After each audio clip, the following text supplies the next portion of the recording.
Hello नमस्कार। KP teacher academy में आपका हार्दिक स्वागत है। आशा करता हूँ आप स्वस्थ होंगे, अच्छे होंगे। दोस्तों आज हम बाल विकास एवं शिक्षा शास्त्र का 30 क्वेश्चन सेशन लाएंगे। यह सेशन जो कि रीट परीक्षाओं के लिए और यूपी परीक्षाओं के लिए बहुत ही महत्वपूर्ण होगा। वीडियो को लाइक करें, ज्यादा शेयर करें, चैनल को सब्सक्राइब करें, बेल आइकन को प्रेस कर लें, जैसे कि नोटिफिकेशन माध्यम से आपको वीडियो मिलती रहेंगी। तो आज का हम फर्स्ट क्वेश्चन स्टार्ट करेंगे।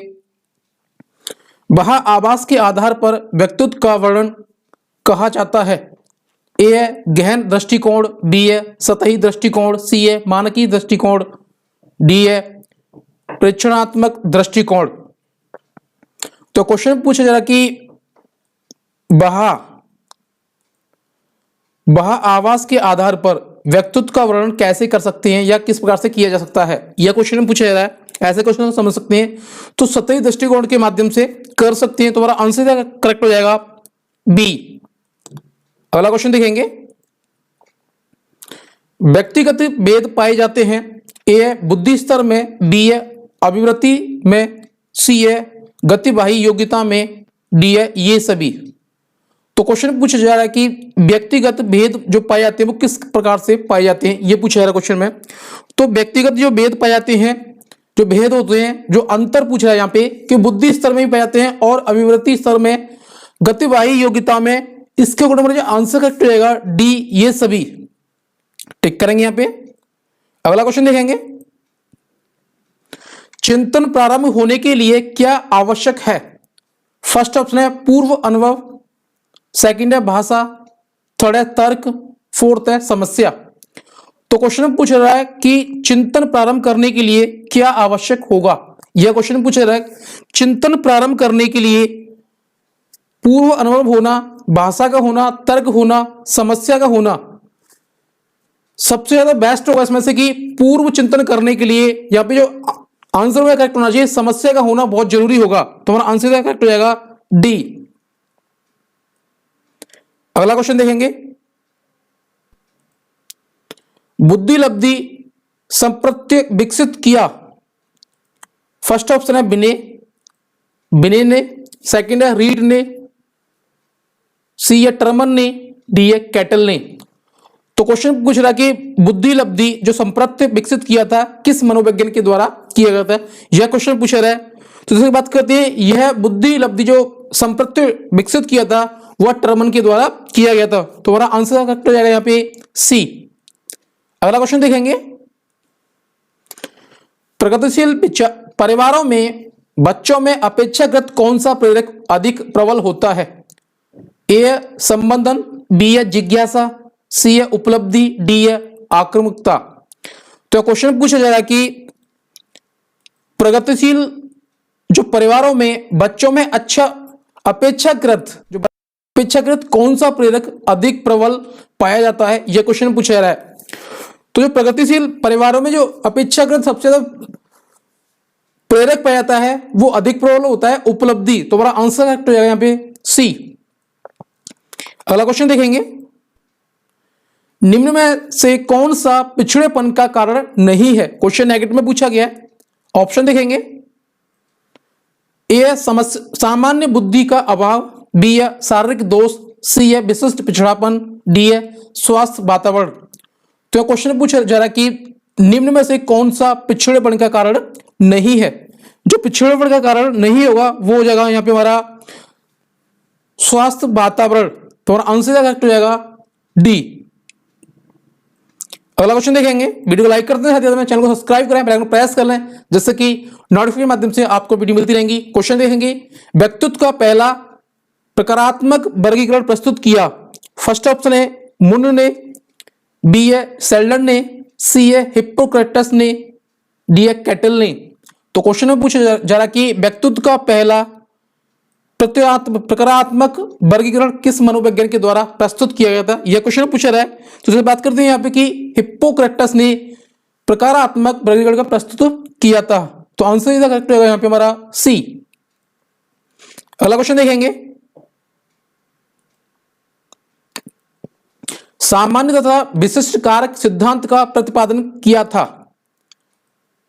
ऑप्शन ए है अल्बर्ट विने ने, सी बी है स्पीरमैन ने, सी है गिलफोर्ड ने, डी है थर्स्टन ने। तो क्वेश्चन पूछा जा रहा कि सामान्य तथा विशिष्ट कारक सिद्धांत है जो कि किसने प्रतिपादित किया था? यह क्वेश्चन पूछा रहा कि तो सामान्य तथा विशिष्ट कारक जो बुद्धि का सिद्धांत जो प्रस्तुत किया था वो किया गया था कि स्पीयरमैन के द्वारा। तो हमारा आंसर हो जाएगा बी। अगला क्वेश्चन देखेंगे, तनाव को कम करने के अप्रत्यक्ष ढंग कहलाते हैं? ए है समस्या समाधान विधि, बी है रक्षात्मक यांत्रिकता, सी है व्यक्तिगत विधि, डी है इनमें से कोई नहीं। तो क्वेश्चन पूछ जरा कि तनाव को कम करने के लिए प्रत्यक्ष ढंग क्या कहलाता है, यह क्वेश्चन पूछा रहा है। तो इसे बात करते हैं, तनाव को कम करने के लिए प्रत्यक्ष अप्रत्यक्ष ढंग कहलाता है रक्षात्मक यांत्रिकता। तो हमारा आंसर हो जाएगा यहाँ पे हमारा बी। अगला क्वेश्चन देखेंगे, की संरचना तथा कृत्यों में विभेद का परिणाम होता है? ए है तनाव, बी है पिछड़ापन, सी है डिसलेक्सिया, डी है इनमें से कोई नहीं। तो क्वेश्चन पूछ रहा है कि क्या मस्तिष्क की संरचना तथा कृत्यों में विभेद का परिणाम हो सकता है या होता है, यह क्वेश्चन पूछा रहा है। तो इसे बात करते हैं कि डिसलेक्सिया मस्तिष्क की संरचना तथा कृत्यों में विभेद का परिणाम होता है। तो हमारा आंसर करेक्ट हो जाएगा सी। अगला क्वेश्चन देखेंगे, जिन बालकों की बुद्धि लब्धि है साधारणतः उन्हें मानसिक न्यूनता ग्रसित की श्रेणी में रखते हैं? ए है 70 से कम, बी है 70 से ऊपर, सी है 80 से 100 के बीच, डी है इनमें से कोई नहीं। तो क्वेश्चन पूछा जा रहा कि जिन बालकों की बुद्धि लब्धि किस प्रकार की है कि साधारणतः उन्हें मानसिक न्यूनता ग्रसित करने की श्रेणी में रखते हैं, इस प्रकार से हम क्वेश्चन को समझ सकते हैं। तो जैसे बात करते हैं, जो बुद्धि लब्धि बताई गई है न्यूनतम ग्रसिता की, वो हो जाएगी यहाँ पे कि 70 से कम। तो हमारा आंसर करेक्ट हो जाएगा ए। अगला क्वेश्चन देखेंगे, बच्चों में अमूर्तमान प्रत्ययों को ग्रहण करने की योग्यता होती है? ए है पिछड़े हुए, बी है प्रतिभाशाली, सी है मानसिक रूप से पिछड़े, डी है इनमें से कोई नहीं।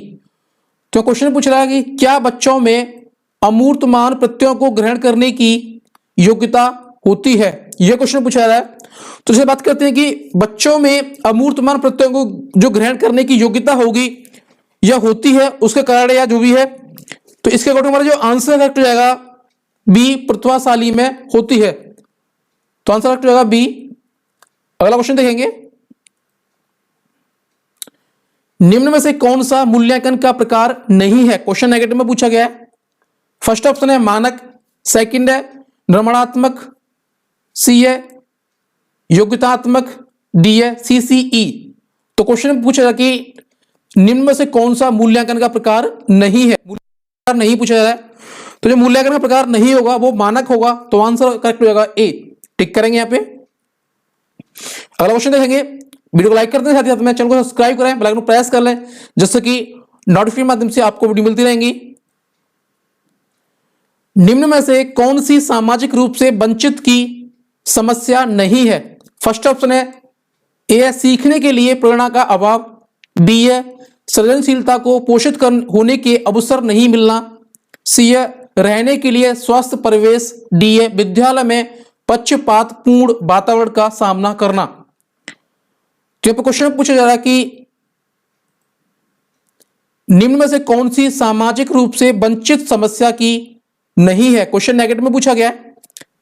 तो इसके बारे में जो बात करते हैं यहाँ पे कि सीखने के लिए प्रेरणा का अभाव होना नहीं होगा, तो हमारा आंसर हो जाएगा ए। अगला क्वेश्चन देखेंगे, शिक्षण प्रक्रिया में विद्यार्थी है ए आश्रित चर, बी है स्वतंत्र चर, डी है मध्यस्थ चर, सी है माफ कीजिए डी है इनमें से कोई नहीं। तो क्वेश्चन पूछा जा रहा है कि शिक्षण प्रक्रिया में विद्यार्थी किस प्रकार से है, यह क्वेश्चन पूछा है। ये इस प्रकार से हम क्वेश्चन को समझ सकते हैं। तो जैसे बात करते हैं शिक्षण प्रक्रिया में जो विद्यार्थी होते हैं वो आश्रित चर होते हैं। तो हमारा आंसर करेक्ट हो जाएगा ए। अगला क्वेश्चन देखेंगे,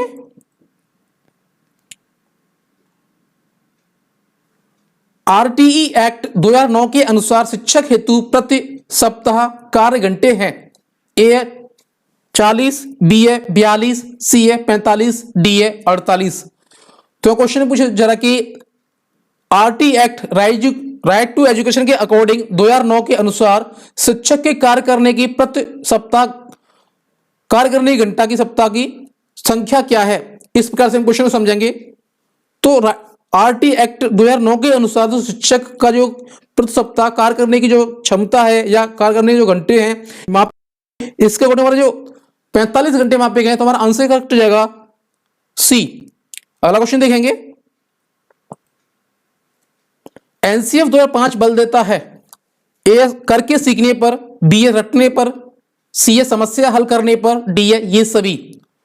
तो क्वेश्चन पूछा जा रहा है कि एनसीएफ 2005 किस पर बल देता है, यह क्वेश्चन पूछा रहा है। तो एनसीएफ 2005 जो बल देता है सबसे ज्यादा करके सीखने पर बल देता है, क्योंकि बच्चे इसमें खुद एक्टिव होते हैं। तो इसका हमारा आंसर करेक्ट हो जाएगा ए। अगला क्वेश्चन देखेंगे। निम्न में से कौन सा मूल्यांकन के त्रिकोण का भाग नहीं है। ए शैक्षिक उद्देश्य, बी है मूल्यांकन, सी है शिक्षण अनुभव, डी है अधिगम अनुभव।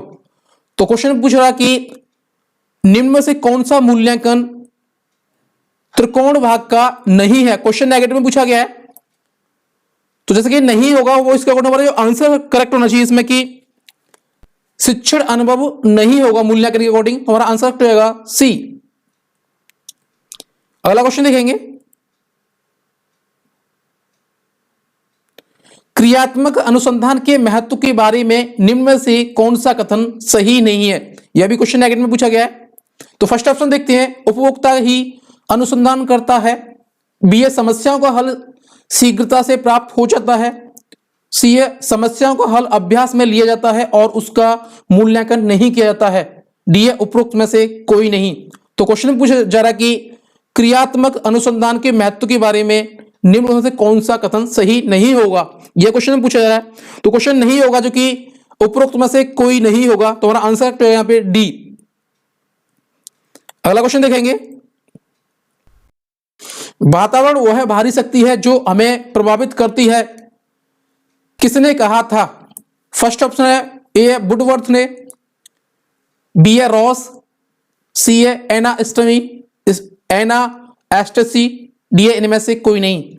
तो क्वेश्चन में कथन पूछा गया है, क्वेश्चन में कहा जा रहा है कि वातावरण वह भारी शक्ति है जो कि हमें प्रभावित करती है। यह क्वेश्चन या यह कथन किस मनोविज्ञान के द्वारा दिया गया है, यह क्वेश्चन पूछा जा रहा है। तो यह कथन जो दिया गया है रॉस के द्वारा दिया गया है, तो हमारा आंसर करेक्ट रहेगा बी। अगला क्वेश्चन देखेंगे। वीडियो को लाइक करते हैं, साथ ही साथ में शेयर करें दोस्तों, साथ में चैनल को सब्सक्राइब करें, बेल आइकन प्रेस कर लें, जिससे कि नोटिफिकेशन माध्यम से आपको वीडियो मिलती रहेंगी। क्वेश्चन देखेंगे। तर्क जिज्ञासा और निरीक्षण शक्ति का विकास होता है कि आयु पर, ए 7 वर्ष, बी 11 वर्ष, सी 9 वर्ष, डी 6 वर्ष। तो क्वेश्चन पूछा जा रहा है कि तर्क जिज्ञासा और निरीक्षण शक्ति का विकास किस आयु स्तर पर होता है, यह क्वेश्चन पूछा जा रहा है। तो इसको आंसर जो हो जाएगा 11 वर्ष पर होता है, तो आंसर हो जाएगा यहां पे हमारा बी। अगला क्वेश्चन देखेंगे। शारीरिक विकास का क्षेत्र है।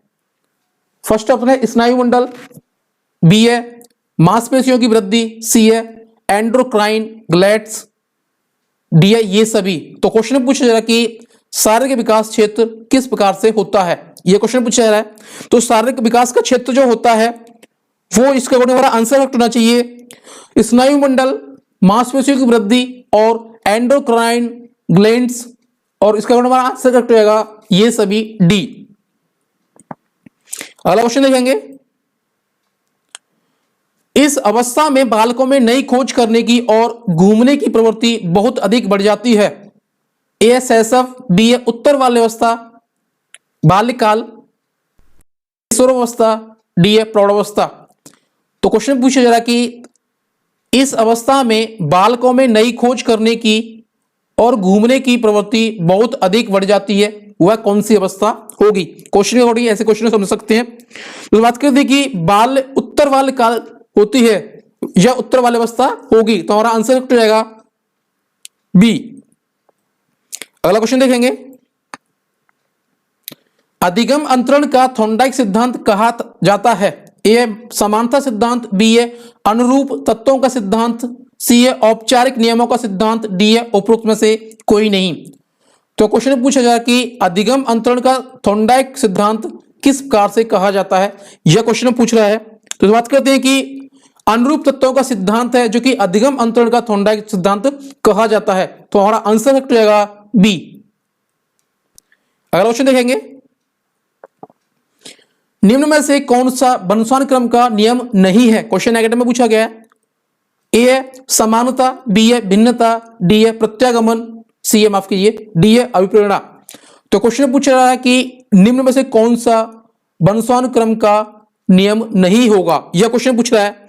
तो वंशानुक्रम का जो नियम नहीं होगा वो होगा अभिप्रेरणा। तो हमारा आंसर हो जाएगा डी। अगला क्वेश्चन देखेंगे कि अवस्था तक बालक की दृष्टि एवं श्रवण इंद्रियां पूर्ण विकसित हो चुकी होती हैं। ए है 3 अथवा 4 वर्ष, बी है 6 अथवा 7 वर्ष, सी है 8 अथवा 9 वर्ष, डी है इनमें से कोई नहीं। तो क्वेश्चन बोल रहा है कि किसकी अवस्था तक बालक की दृष्टि एवं श्रवण इंद्रियां पूर्ण विकसित हो चुकी होती है, यह कौन सी अवस्था तक, यह क्वेश्चन पूछ रहा है। तो बात करते हैं कि 3 अथवा 4 वर्ष की अवस्था तक बालक की दृष्टि एवं श्रवण इंद्रियां पूर्ण विकसित हो जाती हैं। तो हमारा आंसर हो जाएगा ए। अगला क्वेश्चन देखेंगे,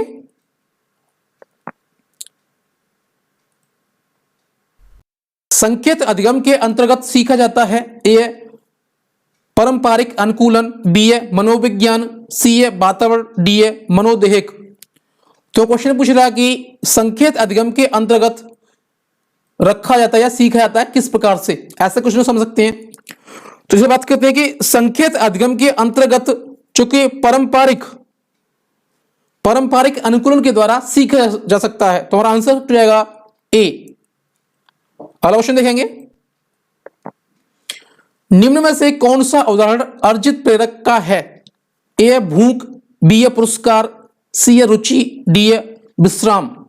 तो क्वेश्चन पूछ रहा है कि निम्न में से कौन सा उदाहरण है जो अर्जित प्रेरक के रूप में है, यह क्वेश्चन पूछ रहा है। तो अर्जित प्रेरक के रूप में हो जाएगा यहां पे हमारा करेक्ट आंसर रुचि, क्योंकि रुचि होगी बच्चे को तो वो आराम से चीजें अर्जित कर सकता है। तो हमारा आंसर हो जाएगा यहाँ पे रुचि, तो आंसर सी हो जाएगा। अगला क्वेश्चन देखेंगे,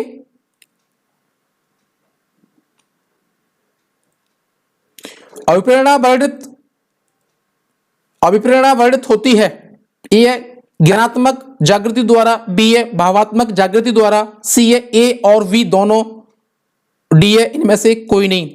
तो क्वेश्चन पूछ रहा है कि अभिप्रेरणा वर्णित होती है किस प्रकार से, यह क्वेश्चन पूछ रहा है। तो अभिप्रेरणा वर्णित होती है भावनात्मक जागृति द्वारा। तो हमारा आंसर हो जाएगा बी। टिक करेंगे। अगला क्वेश्चन देखते हैं, चिंतन मानसिक क्रिया का पहलू है। ए है ज्ञानात्मक, बी है भावात्मक, सी है क्रियात्मक, डी है इनमें से कोई नहीं। तो क्वेश्चन पूछ रहा है कि चिंतन मानसिक क्रिया का पहलू क्या होगा, यह क्वेश्चन पूछ रहा है। या इस प्रकार से क्वेश्चन को समझ सकते हैं। तो चिंतन मानसिक क्रिया का जो पहलू हो वो होगा हमारा ज्ञानात्मक। तो हमारा आंसर हो जाएगा यहाँ पे ए। दोस्तों सेशन हमारा यही समाप्त होता है। वीडियो को लाइक करें, जैसे शेयर करें, चैनल को सब्सक्राइब करें, कर लें, जिससे कि नोटिफिकेशन माध्यम से आपको वीडियो मिलती रहेंगी। तो मिलते हैं नेक्स्ट सेशन में, इसी जोरदार सेशन में। जय हिंद दोस्तों, वंदे मातरम।